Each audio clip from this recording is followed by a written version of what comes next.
Buenas tardes, queridos estudiantes. Feliz día de la primavera. Feliz día de la primavera. Espero que se encuentren todos muy bien. Hoy vamos a estudiar el pasaje que suele llevar por título La resurrección del hijo de la viuda de Naín. Lo más adecuado sería decir revivificación y dejemos la palabra resurrección para el hecho definitivo de la resurrección de los muertos.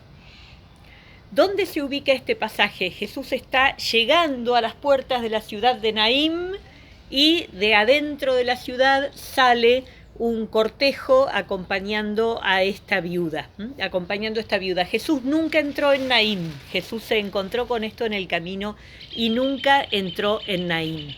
Nuestro interés es seguir aplicando algunas claves de la hermenéutica desde los adolescentes y por lo tanto pensar esta vez en el joven.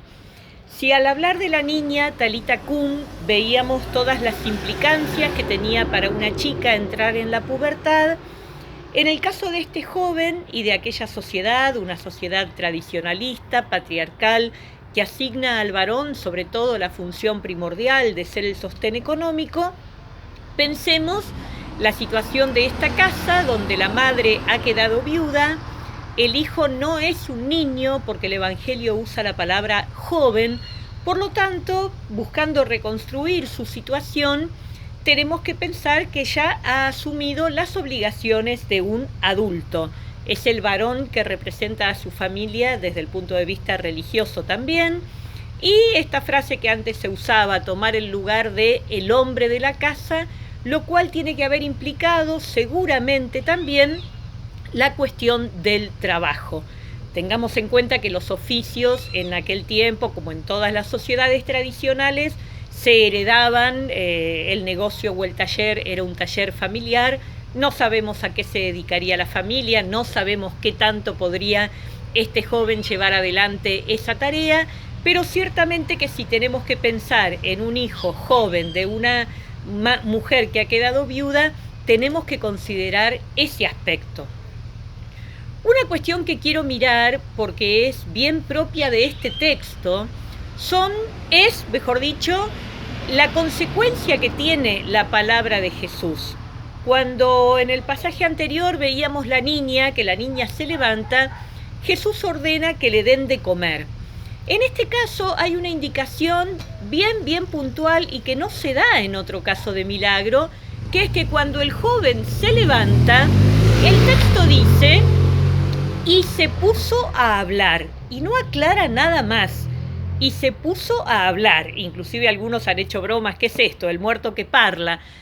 Bueno, yo los invito a que, dado que esto es algo extraño, que no aparece en otros relatos, tendríamos que pensar alguna clave de esto, y se puso a hablar, leyendo quizás simbólicamente la muerte, justamente como el no poder hablar. Si la vida que le trae Jesús lo que provoca en él es ponerse a hablar, pensemos la muerte como el no poder hablar. El no poder hablar de un joven que se ha quedado solo con su madre, haciéndose cargo de la responsabilidad del sostenimiento económico del hogar. De ahí en más, aunque no tengamos otros detalles del texto, podemos buscar reconstruir desde lo que sabemos de la situación histórica. Por otro lado, recuerden que en las claves de la hermenéutica desde adolescentes hablábamos de la cuestión de los grupos. En este texto es bien notable que el grupo que sale por las puertas de Naín acompañando a la viuda es un grupo numeroso. En ese grupo numeroso no pensemos solamente en relaciones de esta mujer, pensemos quizás en los jóvenes, varones y chicas, amigos de este joven que ha muerto. Y está la otra muchedumbre que son los discípulos que vienen con Jesús.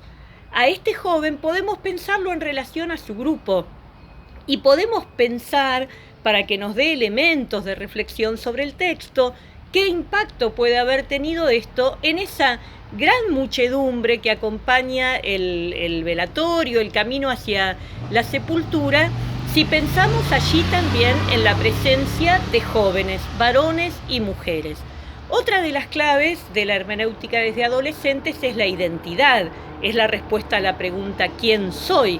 Fíjense que todos los textos dicen los títulos que les ponen nuestras Biblias, resurrección del hijo de la viuda de Naín, como si el chico no tuviera más identidad que ser el hijo de la viuda. Ese es el nombre que lleva.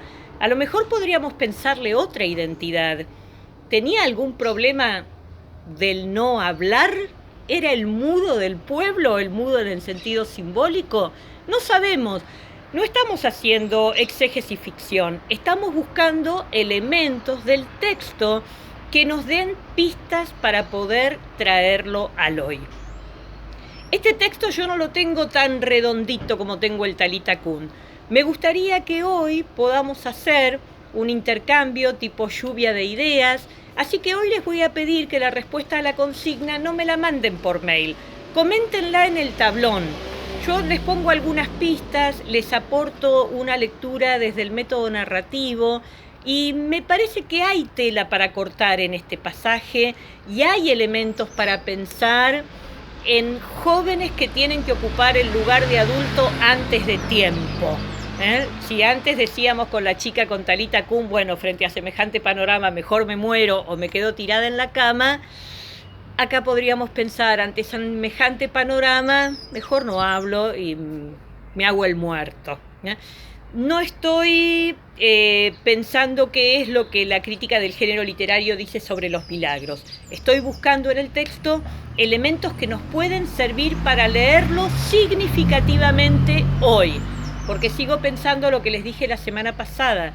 Creo que la academia, estudiosos y estudiosas, están en una gran deuda con los jóvenes porque inclusive de un texto como este no encuentro reflexiones que lean el texto desde la situación del joven.